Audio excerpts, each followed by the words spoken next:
to speak this to somebody, and many of us, it is 5 in the morning right now on the East Coast. It is probably lunchtime in Africa somewhere, in Europe, and you are dealing with something right now, and you feel like you probably don't have enough faith. And you feel like, if I only had faith as my pastors, if I only had faith as the Pope, if I only had faith as TD Jakes, if I only had faith as my mother. Jesus is saying today that you only need faith as small as a mustard seed. You don't need a lot. If you have faith as small as a mustard seed, he says, you can say to this mountain, move from here to there, and it will move. Now, obviously, he's not talking about a physical mountain. You're not going to speak to a mountain, Everest or Elgon or Himalayas or whatever mountain it is. But he's speaking, in spiritual terms.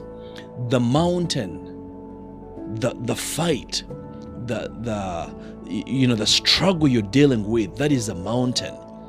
Whatever difficulty you're dealing with, when you come with faith, you can speak to that mountain and it will be able to move from here to there.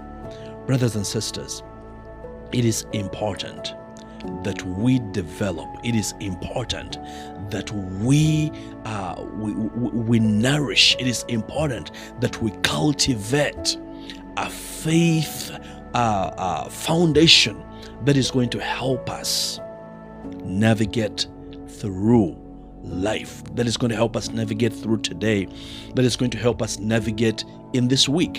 And one of the frustrations I actually do have as a pastor and as a faith leader has been people giving up on God, people putting a blame on pastors, people being led astray because they religiously followed a pastor, they followed a prophet, and when things didn't come to where they wanted to, then they gave up on God completely because we placed our faith in a human being. That is wrong. That is why Jesus is telling us, if you have faith, you, not your pastor. Your pastor is a human being to your prophet is a human being. And other people even have intentions. You think you have a mountain, you're dealing with a rent problem, you're dealing with a child problem, you cannot have a child, or you're trying to grow your business. These people have their problems too. So it is important as a believer that you are able to stand on your feet with your faith